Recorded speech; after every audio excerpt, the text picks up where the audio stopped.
ويا ئاگادار بن ئیسلام دەوڵەتی مادی دا نامەزرێنێ، دەوڵەتی دینی دا ئەمەزرێنێ. دەوڵەتێکی مادی دا نامەزرێن، دەوڵەتێکی دینی دا ئەمەزرێنێ. و مسلمانان ئەبێ ئەوەندەی گرنگی بەوە بن دینیان لە دەوڵەتا پارێزراو بێ، نابێ ئەوەنە گرنگی بەوە بن دنیایان پارێزراو بێ، نابێ بچنە سەرجادە بۆ پارە و دنیاوەمانە و بەڵام بۆ ئیسلام حەقیان نەبێ، بۆ حکمی ئەڵڵا حەقیان نەبێ. ئەو خەڵکە کە ئەچێتە سەرجادە و بەردەهاوێ و دنیا کاولەکە بۆ مەعاش، ئەگەر بۆ حکمی ئەڵڵا بڕۆشتە و حکمی ئەڵڵا بگەڕایەتەوە ئەمڕۆ بۆ ناو خەڵکی، ئێستا هەمووی بەخۆشی لە ماڵی خۆیان ژیا و لە هیچ شتێکی کەم نەبوو. وەیە ئیسلام تا حکمی ئەڵڵات لێیەکە.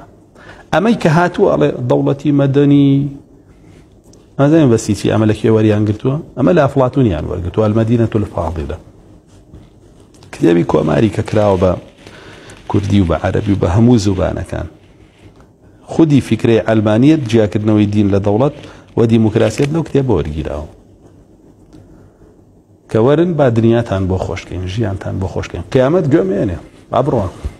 نا ئیسلام بەعکسیەوەیە، ئەڵێ دوو بەردلەسکمە بەستم بەس با دینەکەم پارێزراو بێ ئەگەر پێغەمبەری ئومەتەکەش بم.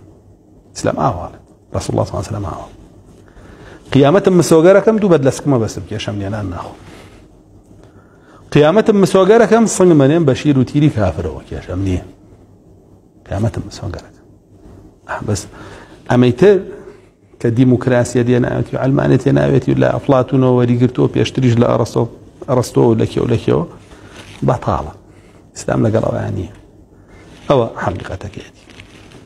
بۆیە سەشکاڵێن دین جیاکەینەوە لە دەوڵەت مەبەستی چییە؟